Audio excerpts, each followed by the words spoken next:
The thing is, I went into The Gambler hoping it would be an averagely enjoyable Mark Wahlberg outing, but weirdly enough, this is probably one of his more thought-provoking and captivating films. Yet, don't get me wrong, it's an emotionally stilted film that has a very hollow representation of existentialism.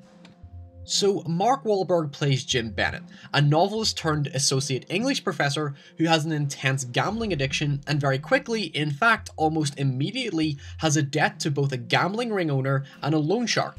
And basically the rest of the film is how he makes pretty much zero effort to get the money. His face on the poster says it all. I do not care.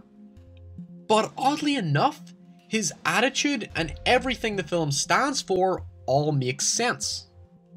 I firstly have to commend it for being a visually lovely looking film. It actually has a distinct artistic stylization, but granted it does have a very banal sentimentality to it.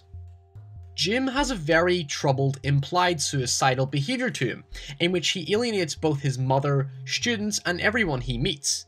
He's clearly a very bitter, cynical individual who enjoys feeling sorry for himself and loathing everything. I actually began to grow sympathy for him, because I did respect his honesty and direct nature. He's uncompromising in his interactions with people, and in life, you do meet people like this. In fact, in heated circumstances, I find myself reflecting the same attitude. As I said, The Gambler manifests an existential theme, but it never goes anywhere with it, and it commonly ignores the concept of show don't tell, which contradicts the film's sort of semi-messy visual style. The film takes place over 7 days, and in terms of character development, he remains relatively dry, but he does bring out the best in the other characters, including his mother Roberta, played by Jessica Lange, who actually has genuine emotional depth. And we even get to see a quirky, aggressive performance from John Goodman. The film is so caught up in multiple ideas that it can't make any of them coherent. Mark Wahlberg does have a subtle relatability to him, but his unflinching negativity and condescending personality negates any emotional connection to him. Unless you've been in a situation where you have had that same attitude. I feel like if the film explored his connection to his father and elements of his personal life in greater detail, it would have provided me with a far better understanding of why he behaves the way that he does.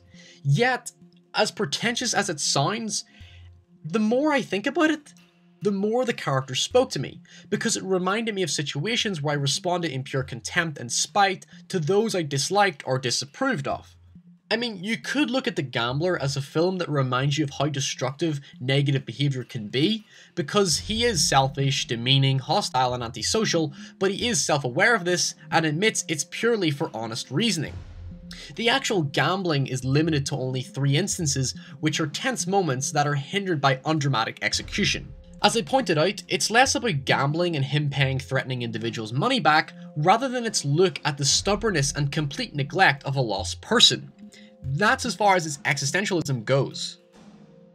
It's funny because I never expected to give this kind of review. The Gambler was a far more brooding film than I anticipated. It jumps between total darkness to touches of hopefulness, and Mark Wahlberg is relatively captivating in his portrayal of a socially isolating character. While I certainly connected with some of the film's contrived concepts, the film does have the tendency to overcomplicate itself and neglect any sense of charisma. If the film was stylistically reconstructed and its ideas were made more coherent, I can certainly see why some people might admire The Gambler, especially considering it tries new ideas not found in the original film. And it's strange because this is not the kind of film you expect to be thought-provoking in any sense of the word.